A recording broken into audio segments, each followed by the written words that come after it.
Positive thinking is bullshit. And today I'm going to prove that to you in this video right here, right now. So the first time I got exposed to this was either the very first self-improvement book I ever read, or it was one of them. It was called What to Say When You Talk to Yourself. I either read that book first or How to Win Friends and Influence People. I think it was What You Say When You Talk to Yourself. And I read it, and it was very interesting, and I didn't even know anything about self-improvement at the time. So I was going through it, and I was learning ways to, get in my head and reframe how I think about things, and really just start to have an awareness of what I'm thinking so I can take control of that. Which is important. That's very good to do, and that's important to do, because your thoughts determine your emotions. And every action that you take is based on feelings that you have. Because we as people have a core internal thing inside of us, a core motivator where we are either going to do things to escape pain or to get pleasure. So one of the reasons, just as a tip, just as a side note, just as an extra bonus you get for watching this video, if you're trying to make yourself motivated to do something, like maybe you should do something, but you can't get yourself to do that, that's because internally, subconscious, you've linked pain and or pleasure to resisting and or taking the action you need to take. And what you need to do is go back inside yourself and rearrange how you do that. There's actually a proven method, a proven formula you can use to go in and subconsciously change who you are from the inside out to put massive amounts of pain to the thing that you want to avoid and massive amounts of pleasure to the thing you do want to avoid. Obviously, if you do that, you're fully motivated to do anything, right? It's just like, some people out there, they can't get themselves to work out, as an example.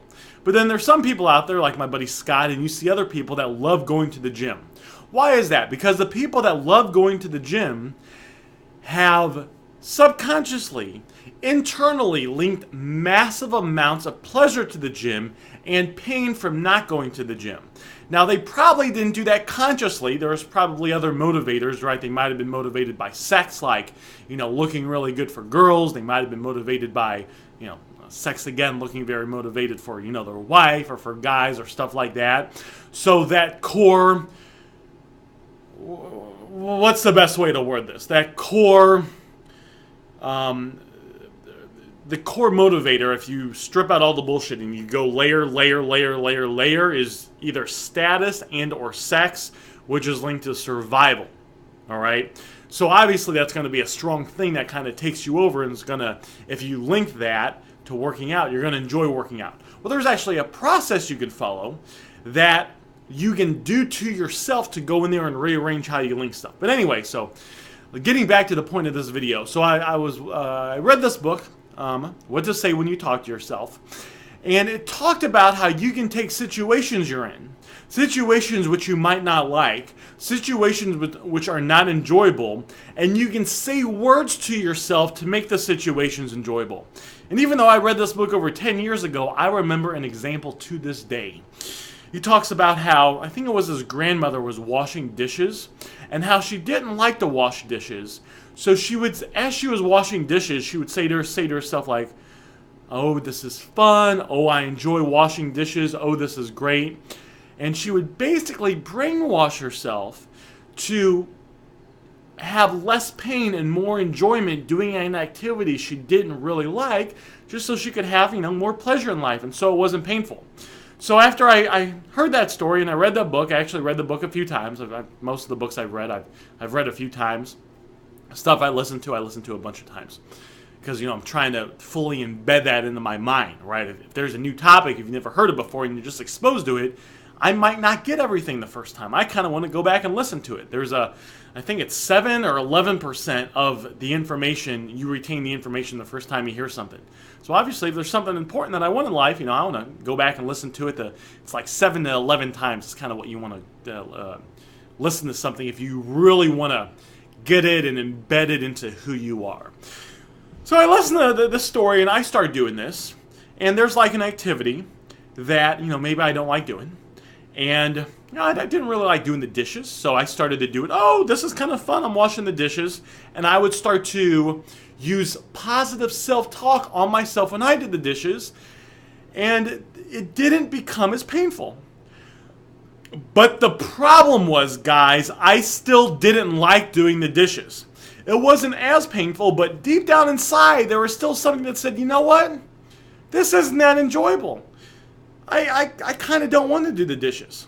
So, fast forward a few years, I had my first business where I was making $100,000 a year. Guess what I did, guys?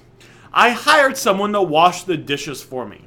Now, I don't have to wash the dishes. The guy came over twice a week. He actually brings over juiced vegetables, which is nice because, I'm trying to be healthy, so I don't even have to juice the vegetables.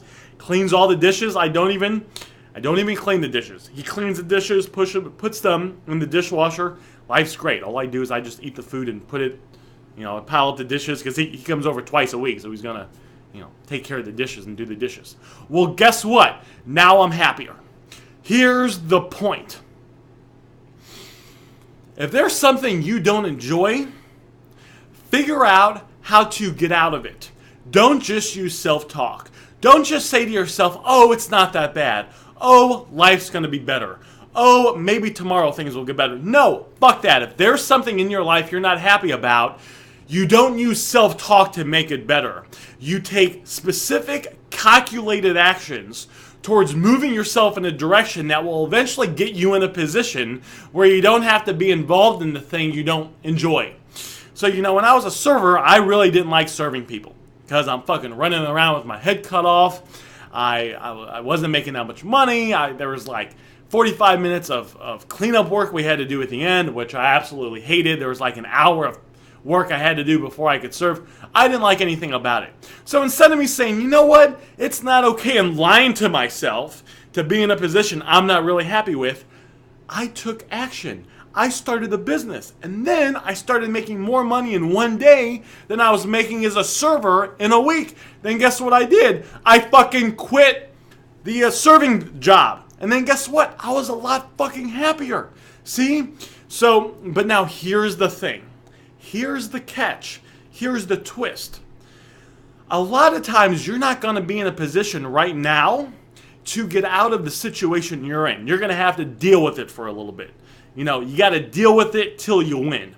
So what you want to do is you want to use a little bit of self-talk, a little bit of reframing, a little bit of changing the words you're saying so you don't want to fucking kill yourself while you're at the job, but you don't want to lie to yourself. So I would say something like this. I would say, all right, I got to go to this job. I don't want to have a job. I want to get rich so I don't have a job. But guess what? I got to go do it.